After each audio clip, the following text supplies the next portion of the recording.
Ini somni pasari zala sil suk thanga brick phur tripper hei lo accident a chuan a brick phur ho chu a bonuai me kongpui a khian hei ta hi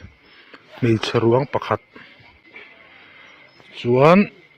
a brick phur ho chu a bonuai me kongpui a khian hei ta hi hmeichhe ruang pakhat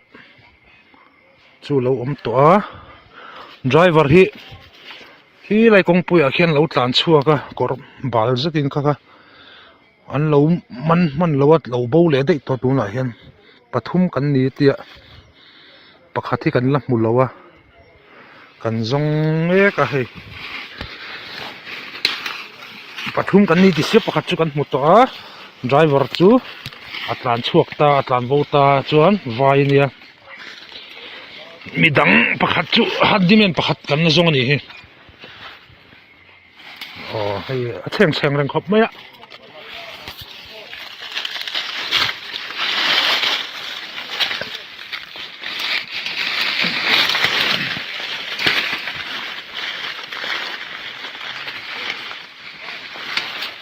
thế thì ruộng pakhat chu nia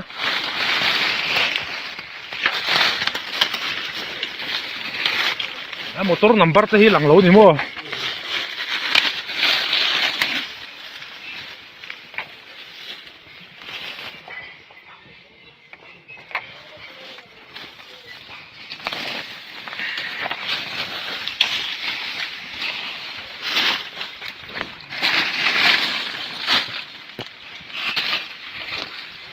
motor hi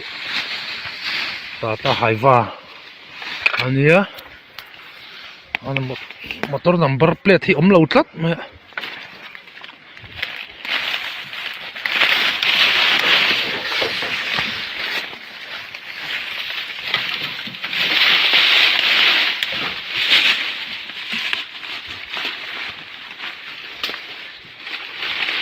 hei motor chhung cabin chhung ania